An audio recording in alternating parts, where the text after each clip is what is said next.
We start in an animation sequence as a young Peter Quill and some fella called Kraglin are exchanging presents around a small tree, until a giant Smurfy freak called Yondu walks in demanding to know what's going on and why they ain't at their stations and shit.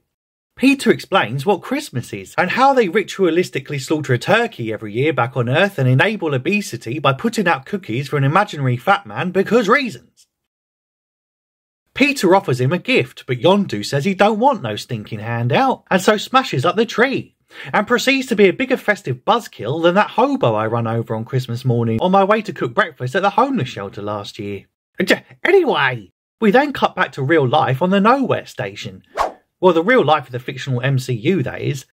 As it turns out, Kraglin was just reciting the story of how Yondu ruined Christmas for Peter, back when they suffered from animation-itis. Or some shit. And before you can say, man, this feels like an extended one-shot, everyone leaves until a sobbing Mantis tells Drax that was actually quite a heartbreaking story. And Drax says, tell me about it, bro. I hate stories where everyone lives. So I guess he must also despise that season 1 epi of Doctor Who too. Meanwhile, Quill gets roped into listening to some washed-up alien pop star wannabe called Beezer McToggerlock, who's written a song based on that Christmassy thing what he's heard about through the grapevine, and totally wants Peter to make sure he understands it correctly. So after concocting a lame excuse to sing an absurd festive song just to accompany the opening titles, the writers return us to Mantis, who feels really bad that Yondu ruined Christmas for Peter, and also feels like she needs to do something, mostly because of her secret and stuff. Drax asks what her secret is, and before you can say, is it that the way she uses those antennae totally make her a 10 in bed, she says she's actually Peter's half-alien sister who shares the same dad with him, despite said dad being a giant alien planet because reasons.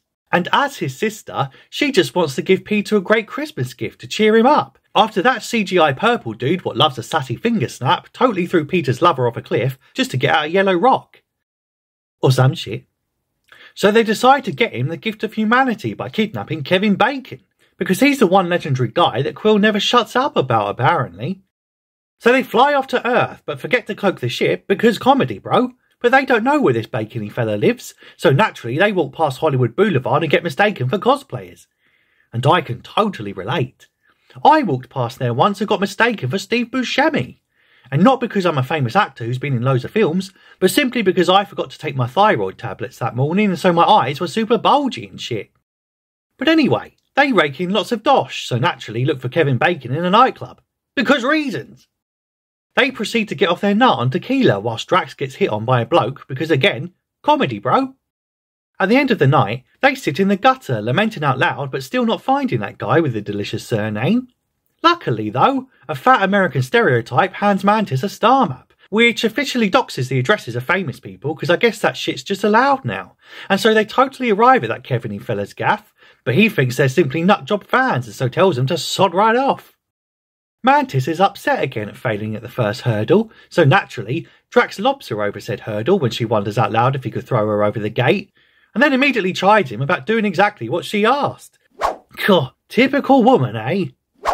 Once inside Kevin's festive estate, Drax gets distracted by an elf decoration because... comedy, bro. As Mantis also takes a candy cane, because why the F not? Anyway, they smash their way into the gaff and chase the Footloose star all around the house, leading to the jankiest jumping sequence since anything from 2004's Catwoman. And also that hooker who leapt from my third-storey bathroom last night after I dropped trowel to show her what I was working with. I still can't work out if she was impressed or horrified. But anyway, Kevin escapes down the road because Drax stops when he realises he's dropped his little elf man toy, and by the time they catch back up with the he said she said icon, the local filth have turned up, telling them to put their hands up and shit. So they proceed to batter the cops before Mantis uses her trance powers on Kevin Bacon and makes his mind all hollow, man. LOL! So, now under a spell and happy to be doing whatever it is they ask of him, the pair bombard him with questions all about his legendary adventures, like how he once saved the whole town by dancing like an idiot, or when he fought and defeated the super strong masked killer Jason Voorhees in the woods that one time.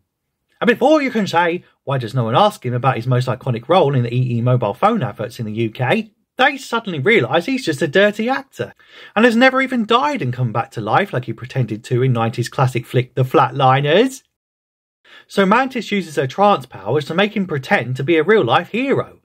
And after doing an admittedly pretty impressive British accent, because reasons, she tells him to just be Kevin Bacon, but if he didn't suck. But he just says he can't really do a decent Ethan Hawke impression, so he just laughs to hide the pain, like a real-life version of that Wojak meme.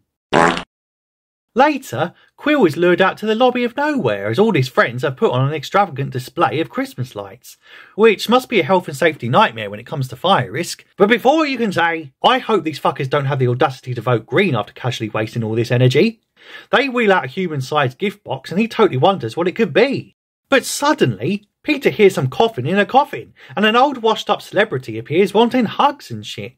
And before he can say, did Kevin Bacon just come in a box, Quill goes nuts about his mates doing a bit of human trafficking for him as a crimbo gift, because that stuff is totally taboo now Jeffrey Epstein ruined it for everyone by involving kiddies and shit. So Peter tells Mantis to lift the trancey spell like right fuckity now. And after spotting a talking raccoon and an anthropomorphic walking tree, this Kevin Bacon fella thinks he's having a fucking breakdown and totally runs off, despite him surely recognising these lot as part of the Avenger fellas who totally saved their world from annihilation a few years ago. Or is it the joke that actors live in such a big Hollywood bubble that they didn't really hear about half the world being turned into dust and then being snapped back to reality by the actual Hulk? I dunno. It's Marvel, so screw thinking and shit. So Kraglin prepares to take him home, but after telling him all about how much Peter loves a bit of bacon, the once traumatised actor totally has a change of heart when he hears how much he's admired by Quill, despite Kraglin probably just talking about how much Pete loves a fry-up in the morning. So then we cut to Kevin singing the wettest Christmas song since that Paul McCartney fella keeps having a wonderful Christmas time over and over for 3 minutes 47 seconds every damn year. The gang exchange gifts as a Bakemeister croons on in the background, whilst Mantis reunites Drax with his random little elf man he became so obsessed with, also because reasons. At the end of the night, Kevin hugs them all goodbye and hilariously says he'll see them all at Easter, whilst Peter wonders why they went to all this trouble and effort just for him this year. Mantis says that they felt bad about that story where Yondu ruined Christmas for him all those years ago, but Peter just chuckles and tells her how the story really ended.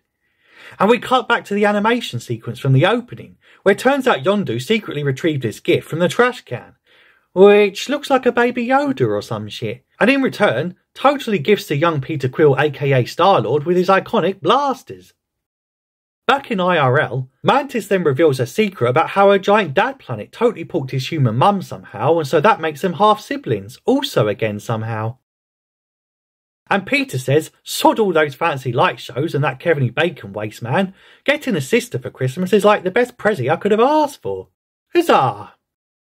And we end on Mantis and her new half-brother hugging warmly, whilst the young Peter and Yondu do a bit of bonding, before speeding off on all sorts of animated galactic adventures. And that's it. That's the special epi. Though my favourite part was when Kevin runs off and that Nebulous girl yells, "You can't outrun me, Bacon," because that's exactly what I said when I caught one of those wild sea hogs whilst on vacay in the Bahamas, but the slippery git gave me the slip. Luckily, I caught up to it on the other side of the island and soon had more bacon in my freezer than that time I invited that British TV presenter over for dinner and pushed him into my fridge as a laugh, but then got blindingly drunk and totally forgot about him. Legends say that Richard Bacon is still inside my long-abandoned kitchen appliance at the local dump to this day.